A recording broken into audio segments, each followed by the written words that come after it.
New Year's resolutions get a bad rap, and for good reason. Research shows that 80% of resolutions made at the beginning of the year will have failed by February, and 92% will fail sometime later in the year. Those aren't great success rates. So how about we look at resolutions a little differently? Instead of making a New Year's resolution that only has about an 8% chance of working, let's focus on setting a goal for yourself. And today we're going to break that goal down into 6 steps so you can make a lasting change, not just something that sounds good on New Year's Eve. Before I go any further, do me a favor and hit that subscribe button so you're sure to catch my simple nutrition tips each week. Then I invite you to sign up for the Life Well Lived email. This is where you'll get scientifically proven nutrition tips you can easily implement into your life to help you reach your goals, maintain them, and then build upon them. Successful goals come down to changing your habits. We all have habits, good or bad. Habits are the key to any change, but there's a reason why people only keep their resolutions for 2 weeks.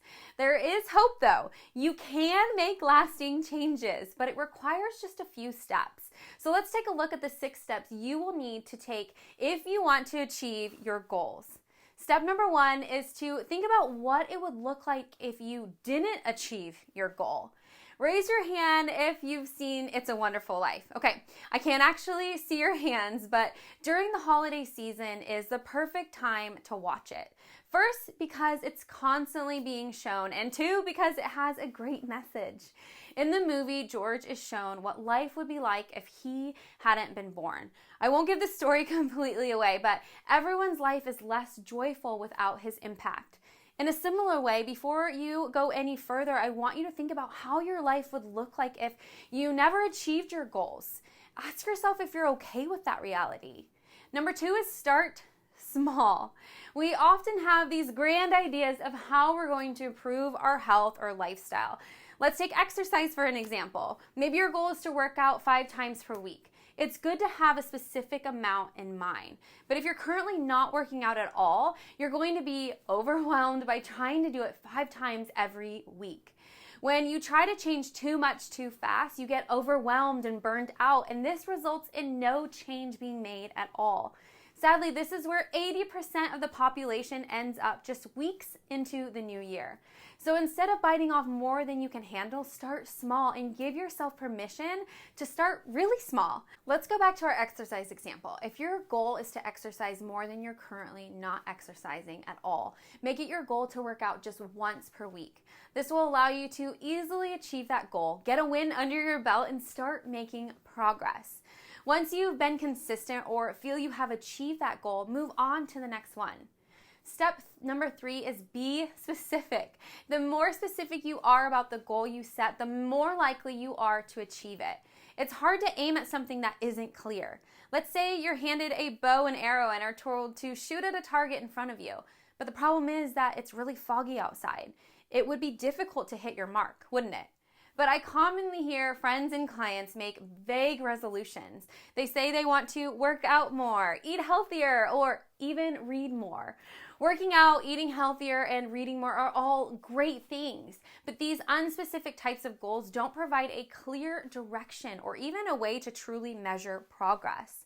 So instead of saying, I want to work out more, say, I want to work out 3 times each week. Step number 4 is break it down. This is where you take your I want to work out 3 times a week goal and break it down into tangible ways to actually achieve that goal. And remember, the more specific you are, the better. Get specific and break it down so there's no wiggle room. You want to be as specific as you can be. To help answer questions like the following: how many times a week are you going to work out? What time each day will you work out? What will you do for your workout? How long will you work out? So instead of just saying, I want to work out 3 times a week, go one step further and answer the previous questions to break it down into tangible steps that will allow you to achieve your goals. Step number 5 is be consistent. Habit formation requires consistency. You have to choose to do it day in and day out so it becomes a part of your everyday routine.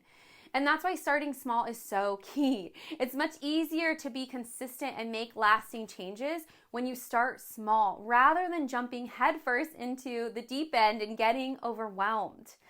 Put it on your calendar like an appointment. Set an alarm. Get an accountability partner. Do whatever it takes to make your habit a consistent part of your life. Habits are fragile at first. Before they've taken root in your life, it's easy to stop their progress. So do what you have to do to avoid taking a day off during the first few weeks. Step number 6 is shift your mindset. You're in this for the long haul, not some quick fix. The all or nothing mindset sabotages resolutions, diets, and really anything to do with positive change. First, balance and get rid of the idea that you have to be perfect. This isn't meant to contradict my previous point. It's meant to give yourself grace. So when you do fail, get right back up and just keep going. Don't give up if something doesn't go completely as planned. Eliminate the all or nothing mindset from your thinking. When you slip up, start right back up where you left off. Implementing these 5 strategies will allow you to stick with your goals and achieve the lasting change you're hoping for. So set your sights beyond February or even this year. Set goals, not fleeting resolutions. If you're ready to see your goals become reality this year, then I want to invite you to schedule a call with me. It will just take 15 minutes of your time. But together we'll look at where you are compared to where you want to be, then come up with a plan to get you there. If you're ready to love the way you feel, then click the link below to schedule a call now.